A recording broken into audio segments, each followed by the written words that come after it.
Heisenberg uncertainty principle हम लोग पढ़ने वाले हैं। That's very important. अच्छा है ये प्रिंसिपल।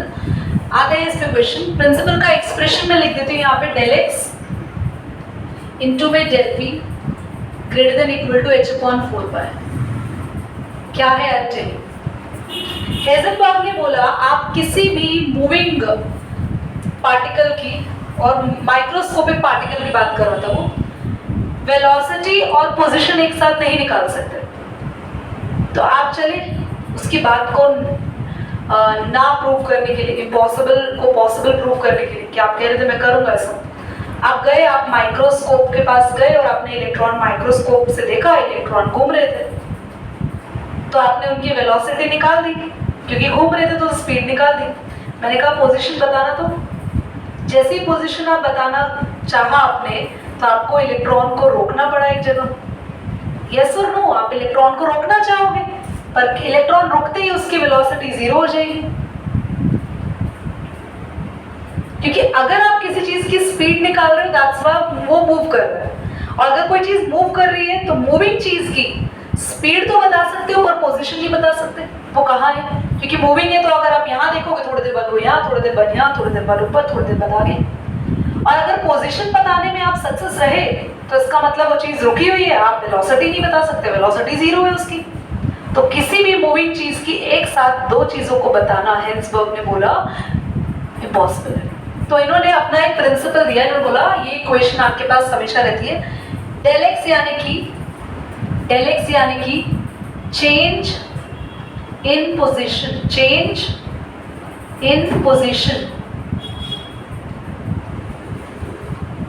और del p क्या है यहाँ पे? Change in momentum. दीदी आप तो मोमेंटम की कहीं बात कर ही नहीं रहे थे, आपने तो वेलोसिटी की बात की थी। अभी इस मोमेंटम के फॉर्मूला को मैं ओपन करती हूँ अगर, तो मोमेंटम होता है mass into velocity. Mass constant है तो उसके साथ कभी डेल नहीं आएगा, क्योंकि किसी भी चीज का मास, डेल का मतलब होता है चेंज होना, किसी का भी मास कभी चेंज नहीं होता। v के साथ आएगा डेल का साइन,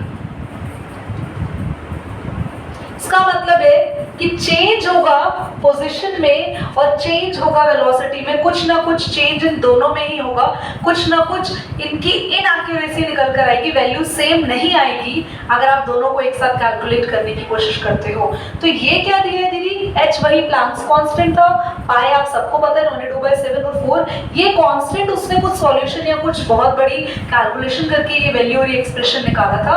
हमें इस एक्सप्रेशन की कोई डेरिवेशन नहीं पढ़नी है, ना ही इस एक्सप्रेशन को डीप में पढ़ना है, बस ये याद रखना है कि जो भी वेलोसिटी और पोजीशन हम एक साथ कैलकुलेट करते हैं तो उनकी जो वैल्यू आएगी वो h/4 के इक्वल आ सकती है या इससे बड़ी आ सकती है वैल्यू।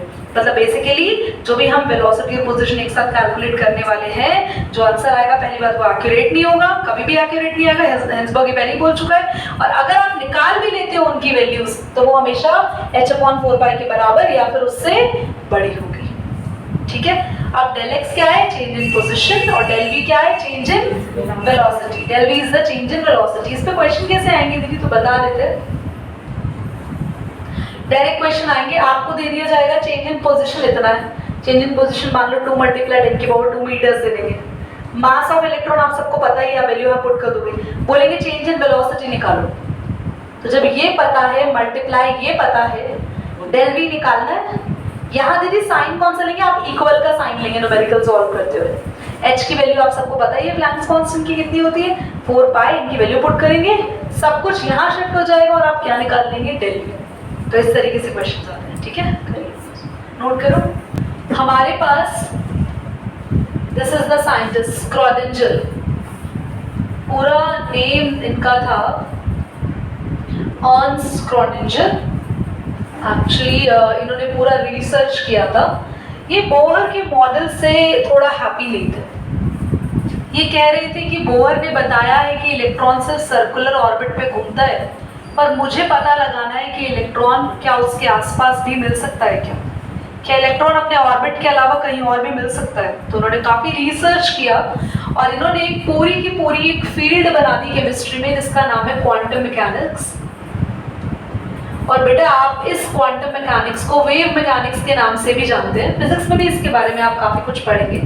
और दूसरा ये जो पूरी फील्ड इन्होंने बनाई क्वांटम मैकेनिक्स, वेव मैकेनिक्स, इन्हीं से क्वांटम नंबर्स बने। और क्वांटम नंबर्स हमारे पास जो है वो बेसिकली एक इलेक्ट्रॉन का एड्रेस है। आपसे आपका एड्रेस पूछा जाता है तो आपको पता है आप इस गली में रहते हैं, इस सेक्टर में रहते हैं, ये हाउस नंबर है, ये आपका लोकेशन, ये एरिया है, ये आपका टाउन है, ये आपका पूरा कंट्री है। इलेक्ट्रॉन का भी कुछ ऐसा ही है कि आपको इलेक्ट्रॉन का पूरा पता होगा, उसका हाउस नंबर, उसका स्ट्रीट नंबर और उसका लोकेलिटी, उसका एरिया। तो सब मैं आपको समझाऊंगी कि इलेक्ट्रॉन का एड्रेस कैसे फाइंड करेंगे। बट उस इलेक्ट्रॉन के एड्रेस को पहुंचने से पहले ये जानो कि उसको ढूंढा किसने, किस साइंस की ब्रांच ने उस एड्रेस को दिया। तो वो ब्रांच थी क्वांटम मैकेनिक्स। इन्होंने एक इक्वेशन दी थी आपके पास यहाँ पे। ये इक्वेशन आपको सिर्फ और सिर्फ बस एज इट इज पढ़ लेंगे कि हाँ ये हमें पढ़ना है, ऐसा कुछ खास नहीं है। सिलेबस में बता देती हूँ। H होता है हैमिल्टोनियन ऑपरेटर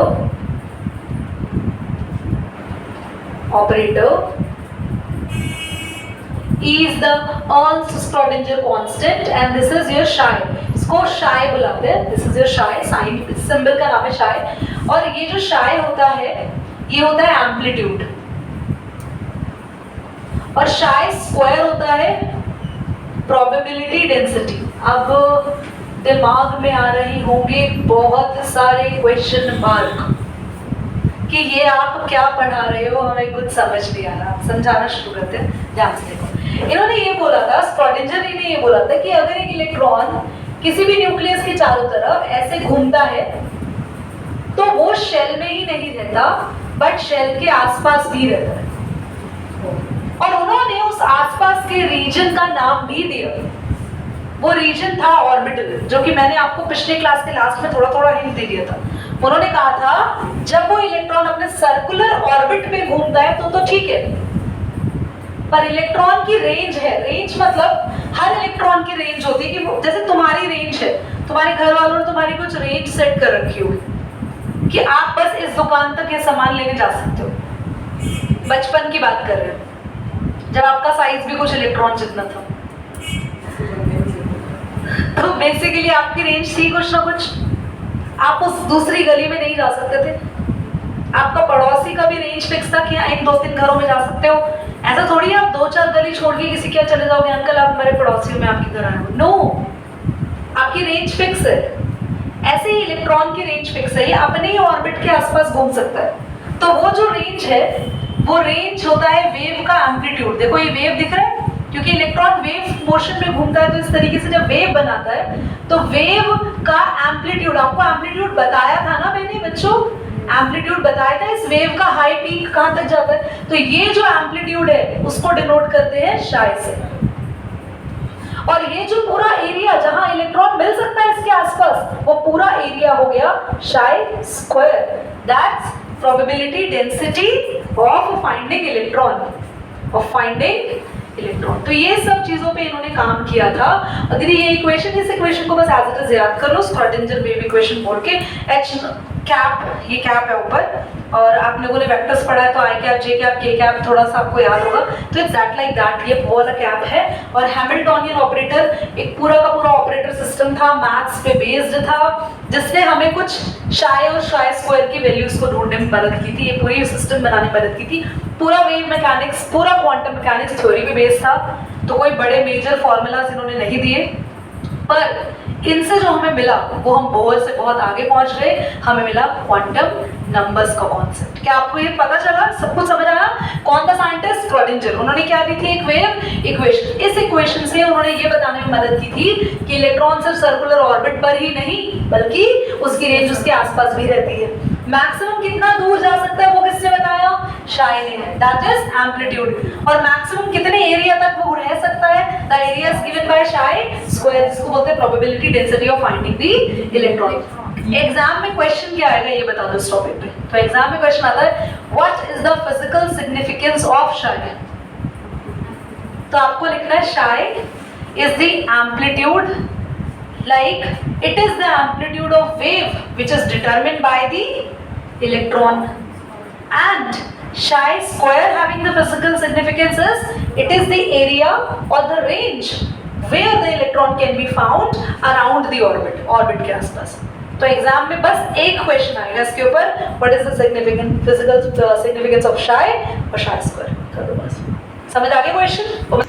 हम लोग पढ़ने वाले ऑर्बिट्स एंड ऑर्बिटल्स के बारे में।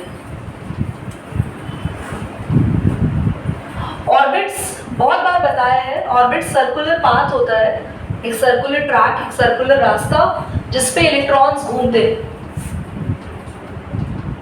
Orbit is basically a circular path जिसपे आपके इलेक्ट्रॉन्स रिवॉल्व करेंगे, इलेक्ट्रॉन्स रिवॉल्व। पर ऑर्बिट के आसपास का वो एरिया, वो रेंज जहां पर इलेक्ट्रॉन के मिलने के चांसेस हैं, मतलब इसके आसपास का वो एरिया जहां पर इलेक्ट्रॉन के मिलने के चांसेस है, जहां इलेक्ट्रॉन मिल सकता है, that is orbital.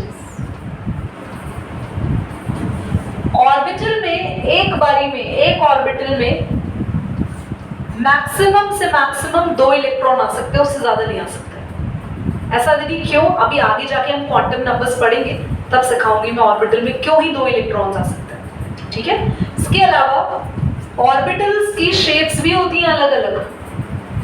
Dumbbell shape भी पढ़ोगे आप, डोनट शेप भी पढ़ोगे आप, स्फेरिकल शेप भी पढ़ोगे, इस टाइप के होते हैं ऑर्बिटल। क्योंकि ऑर्बिटल ना, ऑर्बिटल एक 3D स्ट्रक्चर है। अगर मैं बात करती हूँ एक सर्कुलर ट्रैक, तो बस ये लाइन बना दी मैंने, आप यहाँ घूम रहे हो। पर मैं अगर सर्कुलर ट्रैक के आसपास, ऊपर नीचे, साइड्स, ये सारा एरिया यूज करूं तो ये एरिया एक 3D स्ट्रक्चर में आ गया। अगर मैं बोलूं एग्जाम्पल पे कि बच्चों बोर्ड पे बनी ये लाइन देखो, तो बस तुम लाइन देख रहे हो। पर अगर मैं बोलूं और आप अपनी दिमाग से, अपने मेंटल से, मेडिटेशन से आप बोर्ड के अंदर देखो, आप बोर्ड के अंदर देखो, बोर्ड के बाहर देखो, बोर्ड के ऊपर, बोर्ड के नीचे, तो आप एक 3D स्ट्रक्चर देख पाएंगे। 3D जैसे ये देखो, मार्कर का 3D स्ट्रक्चर क्या है कि आपको साइड, नीचे, ये वाला पूरा पोर्शन दिख रहा है, दैट्स 3D। पर क्या मैं इस मार्कर का ये पूरा का पूरा एग्जैक्ट पोर्शन बोर्ड पे ड्रॉ कर सकती हूँ कि सारी जगह दिखा सकूं मैं? नहीं। तो ऐसे ही जो मैं बोर्ड पे ड्रॉ करती हूँ वो एक 2D स्ट्रक्चर होता है। That's how the circular orbit are 2D structure. 2D मतलब एक बस एक लाइन है, सर्कुलर ऑर्बिट एक लाइन है जिस लाइन पे इलेक्ट्रॉन घूम रहे हैं। जैसे स्पेस में, सोलर सिस्टम में एक लाइन है जिस पे प्लैनेट्स घूमते हैं, पर उस प्लैनेट के आसपास का एरिया वो बहुत बड़ा है और वहां पर कोई भी शेप या कोई भी एरिया या किसी भी टाइप की वो शेप हो सकती है उसके आसपास की। तो इसलिए ऑर्बिटल्स की डिफरेंट शेप्स होती हैं, पर ऑर्बिट फिक्स्ड है, सर्कुलर शेप में होता है। और ऑर्बिट प्लेनर है, प्लेनर यानी एक प्लेन पे बना जा रहा है, और ऑर्बिटल पूरा 3D है, जैसे 3D स्ट्रक्चर, 3 डायमेंशनल स्ट्रक्चर होता है ऑर्बिटल का। नेक्स्ट मैंने और क्या क्या पॉइंट्स लिखवाए हैं, कोई ऐसा जो नहीं समझाया अभी? शेप्स भी बता दिया। और एक चीज, ऑर्बिट्स में इलेक्ट्रॉन आते हैं हमेशा 2n² वाले फॉर्मूला से। ये फॉर्मूला हम पहले ही सीख चुके थे।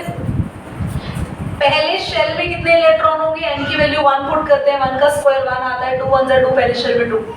दूसरे शेल में n की वैल्यू 2 पुट करेंगे, 2 का स्क्वायर 4, 4 2 8 इलेक्ट्रॉन, 2 8 18 32 हमने फॉर्मूला यूज किया था ना। हाँ। और ऑर्बिटल्स में मैक्सिमम याद रखना, एक ऑर्बिटल में मैक्सिमम कितने इलेक्ट्रॉन्स होते हैं? 2 इलेक्ट्रॉन। ऑर्बिटल्स में एक ऑर्बिटल में 2 से ज्यादा इलेक्ट्रॉन हमें नहीं देखने को मिलेंगे। अब ऑर्बिटल में क्यों 2 इलेक्ट्रॉन आते हैं वो हम आगे बढ़ेंगे, ठीक है? क्लियर हो गया? करो इसको pass. Quantum number setting. Thank you. हम लोग स्टार्ट कर रहे हैं क्वांटम नंबर्स से। क्वांटम नंबर्स दिए किसने थे? वही स्क्रॉडिंजर वेव इक्वेशन जो आई थी, उन्होंने हमें ये बताया कि खाली इलेक्ट्रॉन ऑर्बिट पे नहीं होता, ऑर्बिटल पे भी होता है। इलेक्ट्रॉन ऑर्बिट के आसपास ही घूमते हैं, और क्योंकि इलेक्ट्रॉन ऑर्बिट के आसपास भी घूमते हैं तो जरूर ऑर्बिट के आसपास भी कुछ ऐसा स्पेशल होगा जहाँ इलेक्ट्रॉन जाते हैं। अब तुम अगर घर के बाहर जा रहे हो तो घर के बाहर कुछ स्पेशल तो होगा कि तुम्हारा घर में मन नहीं लग रहा, संजना को हंसी आ रही, मतलब ऐसा कुछ स्पेशल है नहीं। तो ऐसे ही इलेक्ट्रॉन को बाहर कोई जगह मिल रही है ना, वो जा रहे हैं। तो बेसिकली दिस इज ऑर्बिट। तो ऑर्बिट के बाहर आसपास भी कुछ सब शेल्स है, यानी अगर ये मेन शेल है, अगर ये आपका मेन शेल है जिसको आप लोगों ने 9th-10th क्लास में पढ़ा है, के एलिमेंट शेल्स पढ़े थे कि न्यूक्लियस के आसपास के शेल होता है, फिर एल शेल होता है, फिर एम शेल होता है। तो इन शेल के आसपास जरूर इनके कोई सब शेल भी बैठे हैं। सब शेल यानी शेल के अंदर शेल्स हैं जिनमें इलेक्ट्रॉन जाते हैं। तो हम क्वांटम नंबर से ये पढ़ेंगे शेल्स क्या होते हैं, कितने होते हैं। अगर शेल है हमारे पास के, तो के शेल के पास कितने सब शेल होंगे, और उन सभी सब शेल्स का नाम जानेंगे, और उन सभी सब शेल्स में कितने कितने इलेक्ट्रॉन्स आ सकते हैं वो जानेंगे। बात समझ में आ रही है। फिर ऐसे ही एल हमारे पास अगला मेन शेल है, तो एल में कितने सब शेल्स होंगे, और उन सभी सब शेल्स के अंदर उनका नेम और उनके अंदर आने वाले इलेक्ट्रॉन्स को जानेंगे। तो मेनली अभी फिलहाल 2 क्वांटम नंबर्स पढ़ रहे हैं। टोटल 4 क्वांटम नंबर्स होते हैं, principal quantum number, azimuthal quantum number, magnetic quantum number and spin quantum number. But अभी हम 2 ही पढ़ने वाले हैं, प्रिंसिपल क्वांटम नंबर और azimuthal quantum number. Principal quantum number में मेन शेल बताएगा कि एक एटम के अंदर मेन शेल कितने हैं, उनके क्या क्या नाम है, और एजिमुथल क्वांटम नंबर हमें सब शेल्स के बारे में बताएंगे। तो मैं तुम्हें सिर्फ अभी शेल और सब शेल की नॉलेज देने वाली हूँ। बाकी के 2 क्वांटम नंबर्स के बारे में आई थिंक नेक्स्ट क्लास में ही कंसिडर करेंगे। स्टार्ट करते हैं first, and we are going to learn the principal quantum number. I am not going to write complete quantum number, you can have it in notebook. Principal quantum number को हमेशा small n से denote किया जाता है, और n की value 1, 2, 3, 4 and so on हो सकती है। पॉज करेंगे एक बार। K, L, M, N इनका नेम है। अगर n की वैल्यू 1 यानी कि हम बात कर रहे हैं K सब शेल की, n की वैल्यू 2 तो हम बात कर रहे हैं L, और भी आगे होते हैं, बट फिलहाल 4 से ही आपका काम चलना है, आपको इतना आगे प्रोसीडिंग्स नहीं करनी है। अगर मैं बोल रही हूँ कि आपकी n की वैल्यू 1 है, देन हम कौन से मेन शेल की बात कर रहे हैं, 1। अगर हम बोलेंगे n की वैल्यू 2 है, तो हम L सब शेल, L मेन शेल की बात कर रहे हैं। सब शेल नहीं है, they all are main shells. Second हमें होता है हमारे पास azimuthal quantum number. Azimuthal quantum number हमें हमेशा सब शेल्स के बारे में बताता है, और एक्चुअली सब शेल्स ही हमारे पास एक इलेक्ट्रॉन का एंगुलर मोमेंटम भी होता है। अब थोड़ा सा कंफ्यूजन होगा आप लोगों को, क्योंकि मैं ये वर्ड कहाँ से लेकर आ गई, सुनो ध्यान से। आप अगर अपने घर में हैं और आप अपने घर से बाहर निकल रहे हैं, पड़ोसियों के घर जा रहे हैं, नेबरहुड में जा रहे हैं, दूसरी गली, आगे गली, पीछे गली, यहाँ तक जा रहे हैं, आपका घर आपका मेन शेल है, और आप बाहर निकल के जहाँ जहाँ जा रहे हैं वो सब शेल है। अब बाहर निकलना और बाहर निकल के कहाँ तक जाना है वो आपकी एनर्जी पे डिपेंड करता है। तो एक इलेक्ट्रॉन कितने दूर किस सब शेल तक जा सकता है, all depends upon the electrons angular momentum. तो अगर आपके पास इलेक्ट्रॉन के शेल में है, तो उस इलेक्ट्रॉन की एनर्जी या फोर्स अलग होगा। अगर इलेक्ट्रॉन 2 शेल में है, सेकंड मेन शेल में है, तो उसकी एनर्जी, उसका मोमेंटम, उसका फोर्स अलग होगा, क्योंकि हर इलेक्ट्रॉन हर शेल की वजह से अपनी इलेक्ट्रॉन अपनी एनर्जी डिसाइड करता है। तो उसकी एनर्जी ही उसके नंबर ऑफ सब शेल्स बनाती है। उसके नंबर ऑफ सब शेल कौन डिसाइड करता है, उसकी एनर्जी, उसका एंगुलर मोमेंटम। तो इसीलिए हम एजिमुथल क्वांटम नंबर, जिससे हमें सब शेल के बारे में पता चलता है, हम कभी कभी इसको एंगुलर मोमेंटम बताने वाला क्वांटम नंबर भी कहते हैं। मैंने लिखवाया भी है, ठीक है। तो ये कभी कोई पूछ ले तो आप बता सकते हो क्यों उसको बोलते हैं, क्योंकि एंगुलर मोमेंटम बताने वाला क्वांटम नंबर ये इसलिए क्योंकि ये क्वांटम नंबर सब शेल बताता है, और आपके कितने सब शेल हैं, आपके कम है या ज्यादा सब शेल है, वो डिसाइड करती है इलेक्ट्रॉन की एनर्जी। इलेक्ट्रॉन के पास कितनी एनर्जी, कितना दूर तक वो जा सकता है, कितना दूर तक रह सकता है वो। तो energy is basically your angular momentum. अब दीदी इसके बारे में कोई क्वेश्चन आएगा एग्जाम में, कुछ नहीं आएगा, तुम्हें पता होना चाहिए, तो इसलिए मैंने तुम्हें बताया। अब आगे आते हैं एजिमुथल क्वांटम नंबर, जिसको डिनोट करते हैं स्मॉल l से। अगर n पता है, ऑफ कोर्स पता ही होगा, इसमें से 1 माइनस करेंगे, l की वैल्यू आ जाएगी। अब n कहां से शुरू होता है, n कहां से शुरू होता है, 1 से। तो हम n की वैल्यू भी कहां से रखना शुरू करेंगे, 1 में से 1 गया, तो l की पहली वैल्यू आए 0, 0, 1, 2, 3, 4 and so on, S, P, D, F, G, so on. L0 यानी S सबशेल, L1 यानी P सबशेल, L2 यानी कि D सबशेल, L3 यानी कि F and so on. L की वैल्यू से क्या ये सबशेल के नेमिंग्स लर्न कर हो जाएंगे आप लोगों को। और आगे बढ़ते हैं, फिलहाल इतना नोट करिए। NL सबशेल्स और नंबर ऑफ सबशेल्स, ये टेबल आप लोगों को बहुत काम आएगा आगे तक। ये टेबल आगे और एक्सपैंड होगा जब हम बाकी के 2 क्वांटम नंबर्स पढ़ेंगे, तो वो भी इसके अंदर इन्वॉल्व हो जाएंगे। बट फिलहाल हम पहले ही 2 क्वांटम नंबर्स के बारे में डिटेल स्टडी कर रहे हैं। सब कुछ अपना पेन और नोटबुक छोड़ दो और ध्यान यहाँ होना चाहिए। n की वैल्यू 1, तो 1 - 1 1 - 1 क्यों कर रहे हैं? क्योंकि n की जगह 1 रखेंगे, 1 में से 1 गया, l की वैल्यू आई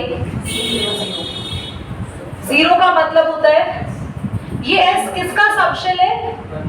n का, n 1 का है ना, 1 का, तो बोलेंगे 1s।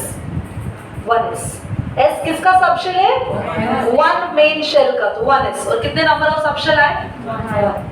n की वैल्यू 2, 2 - 1, यहाँ फॉर्मूला क्या है इसका? फॉर्मूला लिख दो आगे, l होता है n - 1, तो 2 - 1 l क्या आया? जब भी l 1 आएगा तो उसके पास 0 तो होगा ही होगा, मान के चलो। मतलब अगर l की वैल्यू 1 आई तो उसके पास 0 सबशेल है, तब वो वैल्यू 1 आई। अगर l की वैल्यू 2 आई दीदी तो उसके पास 0 सबशेल भी होगा, 1 सबशेल भी। क्योंकि धीरे धीरे जैसे जैसे आप दूर होते जाते हो न्यूक्लियस से, आपके सर्कुलर ऑर्बिट बड़े होते जाते हैं और शेल्स बढ़ते जाते हैं। समझ में आया? अब l की वैल्यू 1, तो यानी कि 0 सबशेल तो होगा ही होगा और 1 भी है। अब जरा ये 0 को डिनोट करते हैं s से, 1 को डिनोट करते हैं p से, तो ये हो गया 2s 2p। तो देख लो तुम, k शेल के अंदर एक ही सबशेल था और l शेल के अंदर 2 सबशेल है। अब आते हैं थर्ड तीसरा। अक्षत n की वैल्यू 3 का मतलब है कौन सा मेन शेल है? m मेन शेल पर आ रहे। और n 3 है, n अगर 3 है तो 3 - 1 l कितना आएगा? 2। अगर l 2 है तो 0 भी होगा, 1 भी होगा, 2। अब प्लीज 0 मतलब s, 1 मतलब p, 2 मतलब b। क्लियर? अब नाम दे रहे इसको पूरा परफेक्ट नेम। s किसका, ये किसका सबशेल है? 3 का, 3s 3p 3d। कितने सबशेल हुए? 3। ऐसे ही 4, कौन सा मेन शेल है 4? जल्दी बोलो। n capital N 4। n की वैल्यू 4, स्मॉल n की वैल्यू 4, 4 - 1 3 है तो 0 1 2 3, 0 1 2 3 s p d f, 4s 4p 4d। अब तुम बताओ, तुम्हें टफ लगा? सबके सबशेल्स जानते तुम तो। k शेल में कितने सबशेल? 1, कौन सा? 1s। 2 में कितने सबशेल? 2, 2s 2p। 3 में कितने सबशेल? 3, 3s 3p 3d। अब एक बात नोटिस कर रहे हो, जो इनका नंबर है उतने ही सबशेल है, और नाम भी याद करना आसान है। 4 सबशेल है अगर तो याद करो पहला 4s ही होता है, 4p 4d 4f। 3 सबशेल है तो 3s 3p 3d। 2 सबशेल है तो 2s 2p। कर दो उसको रेड बटन, टेबल बनाओ। क्या